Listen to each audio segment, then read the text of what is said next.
Bingelela abalandeli be-channel yethu esichaza kuyona amaphupho.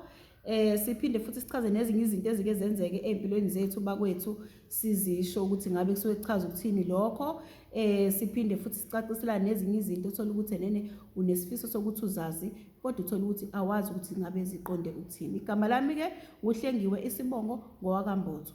Namhlanje nginesifiso sokuthi ngichaze ukuthi ukuphupha umuntu ongasekho emhlabeni kusho ukuthini kuwe. Okokuqala nje mawuphupha umuntu ongasekho incazelo nje eqondile kuona wonke umuntu kusho ukuthi lo muntu kusuke kunenkulumo ayilethe yena qobo lwakhe eqondene naye ngqo, ingakho eziveza yena ngqo usuke nenkinga ethize asuke efuna ukuthi niyazi ngaye. Bakwethu umuntu mayedlulile emhlabeni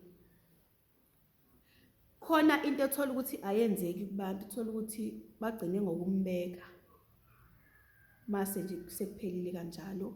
Mhlawumbe sekuzokwenziwa nalezo zinto zakho ukuthi kuyagezwa, mhlawumbe abanye bamenzele umcimbi.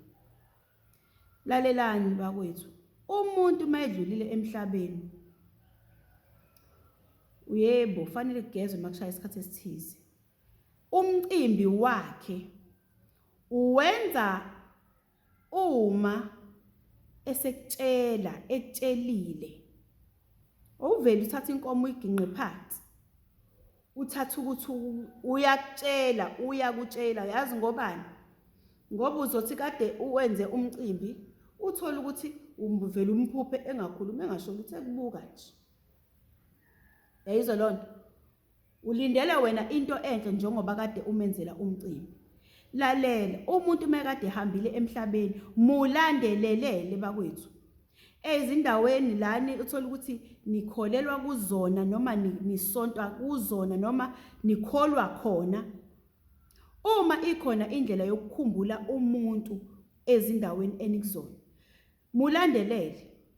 Zama ukumnikelela. Ungakathinti lutho, zama ukumnikelela. Zama ukukhuluma ngaye ekhaya lakho ukuthi nihlala hayi ukuthi nikhuluma kambi.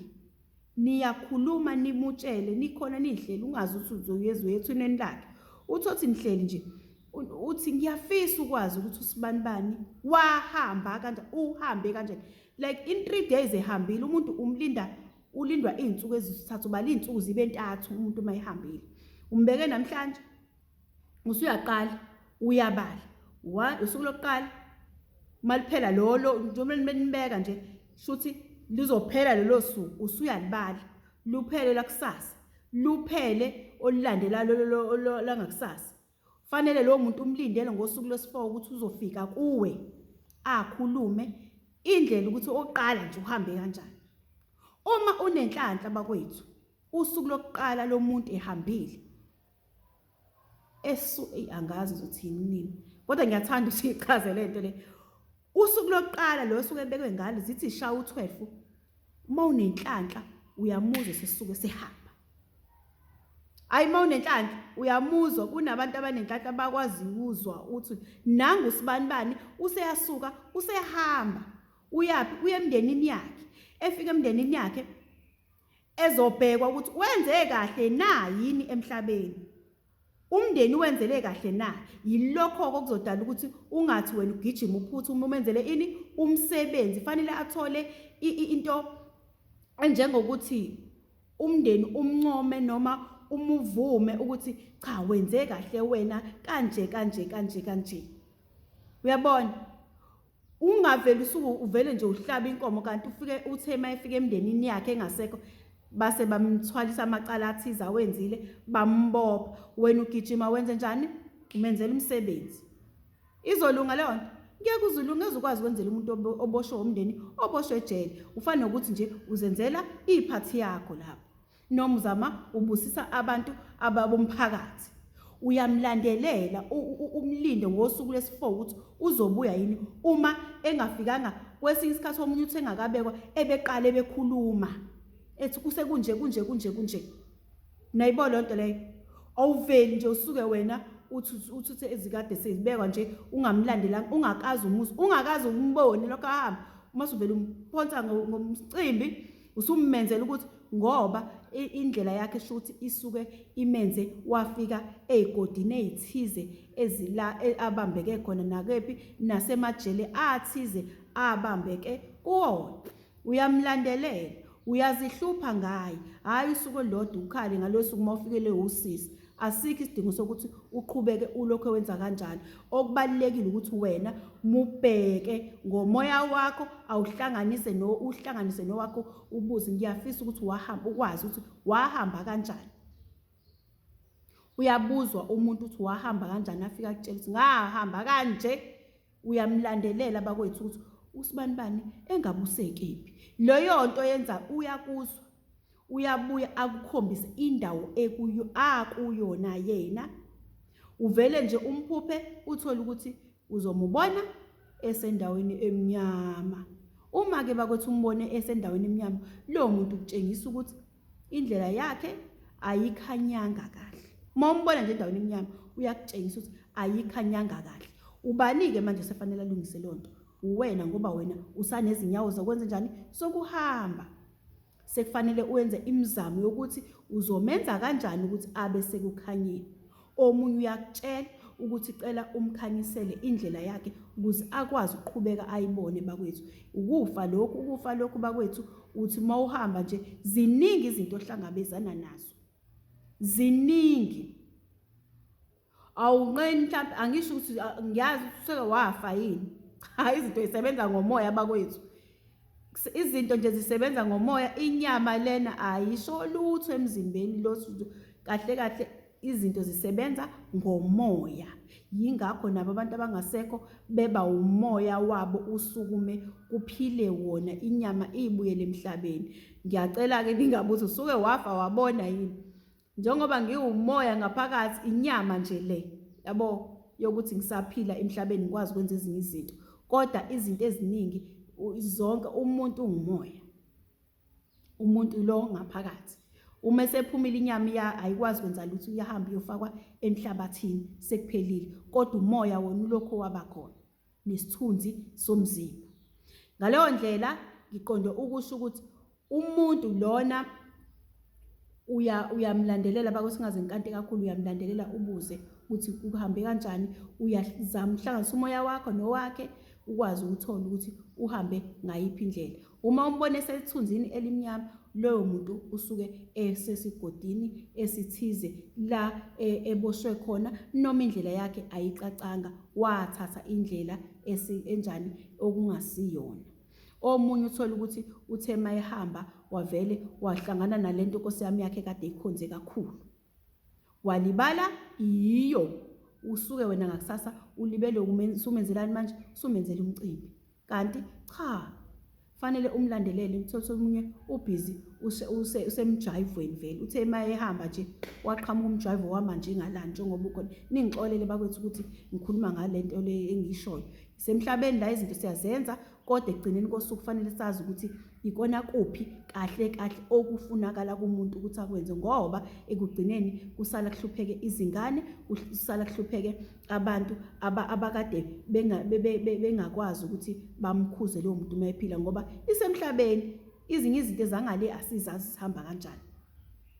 Ngaleyo ndlela uthola ukuthi omunye uma mhlawumbe umuntu obekade ezijolela nje waya nje, uthi uma uhamba nje uthi uhlangabezwe ibona labo bantu. Khona nalento esikiyenzeke manje ebuhlungu, uthola ngisho ukuthi umuntu noma ehamba usephelezelwa ngazo lezi zinto lezi zokuthi kuyijiva, noma usephelezelwa ngayo le ndlela le.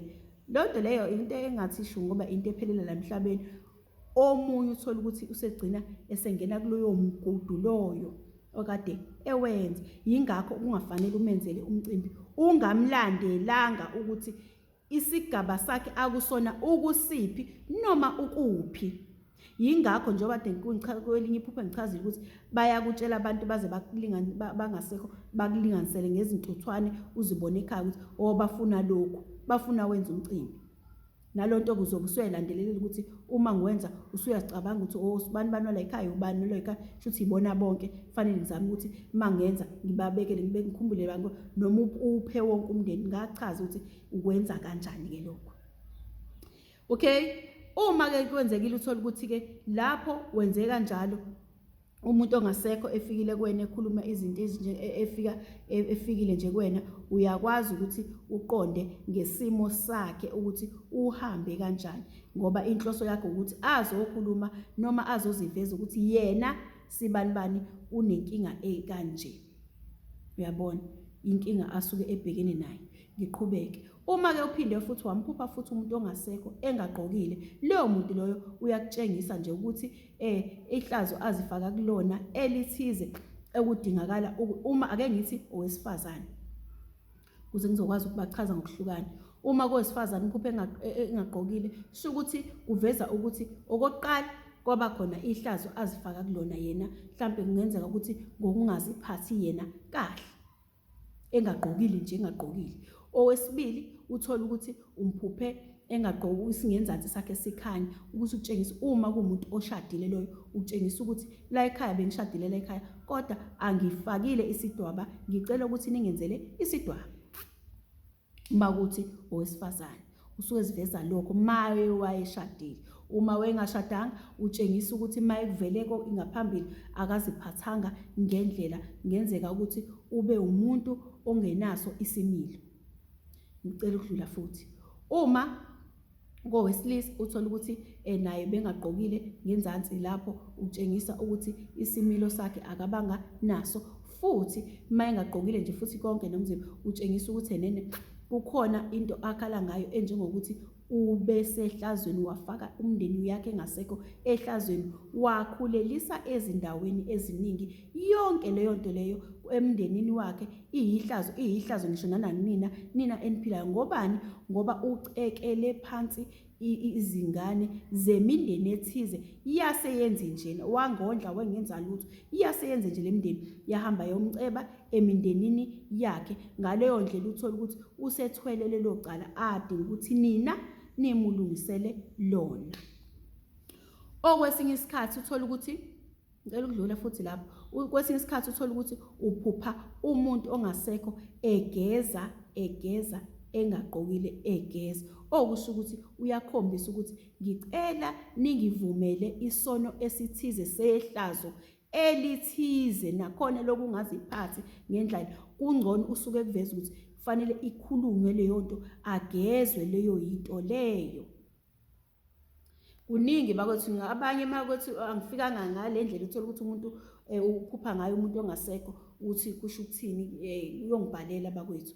Uthola ukuthi umphuphile umuntu ongasekho engakhulumi. Uthola ukuthi baningi abangibhalela ukuthi ngiphuphe umuntu ongasekho, mhlawumbe ubani wasekhaya ubethule nje engakhulumi, engakwazi ukukhuluma. Yebo, usuke evalwe umndeni ukuthi aze angaceli ngisho usizo kunina, ngoba kunento ayenza abangahambisananga nayo, kodwa uzolokhu evela nje makumele akhulume angakwazi ukukhuluma, azikhalele kunina bemuvalile bona. Okokuqala lokho usuke evalwe umndeni wakhe.